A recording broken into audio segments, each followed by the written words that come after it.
Why are people so stuck on D&D and 40K? No matter what your idea of a good game is, there is a better game for you out there. Well, there are many reasons, but today we're talking about your first time. Roll the intro.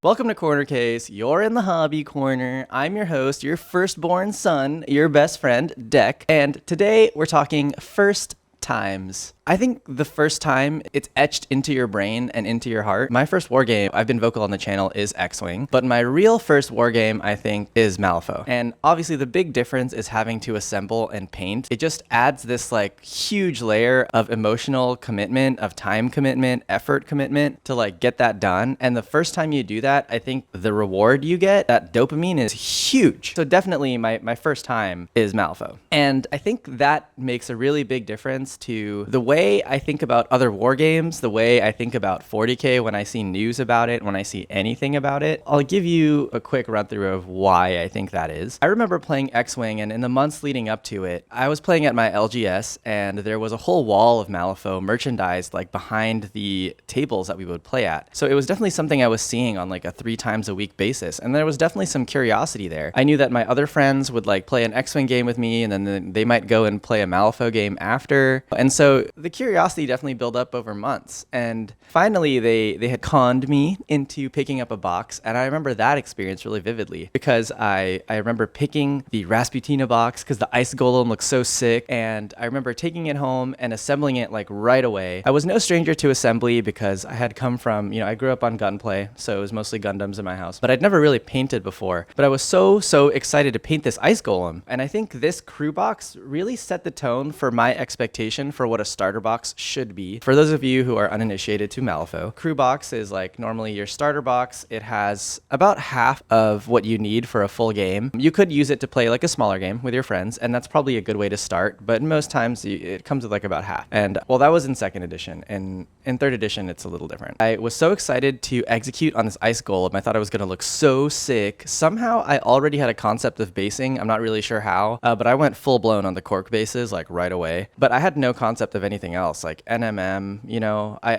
I bought some paints, and I bought the metallic paint, the true metallic paints first, of course. Luckily, I think I had bought into like a pretty good paint system at the time. Anyway, I remember painting this up over the course of the next week, going to my first game, my buddy demoing me. It was my Ice Witch crew, Rasputina, versus his 10 Thunders crew. I think he was playing maybe like Misaki that first time, but it was basically Ice Witch versus ninjas. So the flavor was like, whew, it was juicy, man. It wasn't like corny or goofy like Smash Up. That really set the tone for like what I thought a game should feel like flavorfully. And then from a rules perspective, I was being able to relate like a lot of the Malifaux rules like Magic. And I like playing Magic. I think it's a tight rule system. Don't talk to me about power creep. I know it's real, but otherwise I think when I see like the Games Workshop like codex typos, I'm just like, geez Louise, like get it together, man. There's like so many other games out here like Magic that are doing like a better job at just making the rules like not typos. Anyway, when I think about how that Malifaux experience shaped me, and then I flash forward to like 2017, Warhammer 8th edition drops, and literally 80% of all wargamers drop what they're doing and flock to it. I have to wonder why that is. I flocked over to it because I wanted to know what was up, but immediately it did not meet my expectations. And I think those expectations were built on Malifaux. I buy this Dark Imperium box. It comes like with the codex or whatever, or the core rule book. I did buy the Death Guard codex actually. Immediately I'm like, what am I supposed to do with this? How do I actually build my crew? I have to look at what points. I have to paint the same guy how many times? And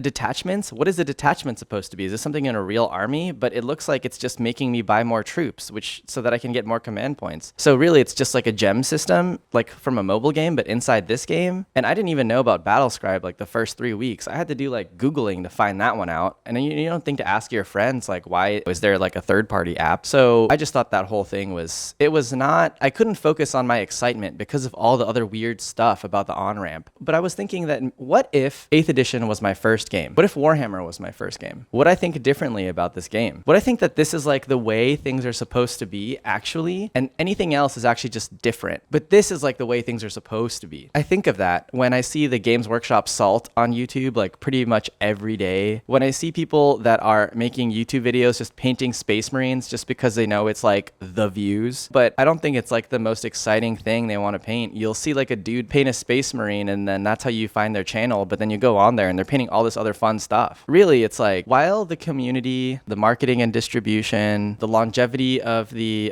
game itself, there are so many other reasons why it's sticky. I think that first impression like really makes a big deal to what people think is normal and what people are like ultimately enamored by. I mean, you see on my channel, I've painted like how many Rasputinas now. I can't stop talking about her, and now you know it was like my first ever crew box. I played Malifaux for a long time after that, but nothing really hit like that first one. So I just wanted to make awareness for the power of the first time. You know, maybe you're stuck in an ecosystem. Maybe you keep coming back to the same things. Maybe it is time to try something new and be a little bit more open-minded and try to remember to have that first time again. Maybe by allowing yourself to have that emotional vulnerability of a first time, maybe by trying something like extremely different, you might find something new that you like. I know that I have doing this YouTube channel with you guys. Thanks for swinging by. Please like and subscribe, join the Facebook, join the Discord, all the other YouTube things, and we'll see you next time. Bye-bye. I am ready to subscribe again.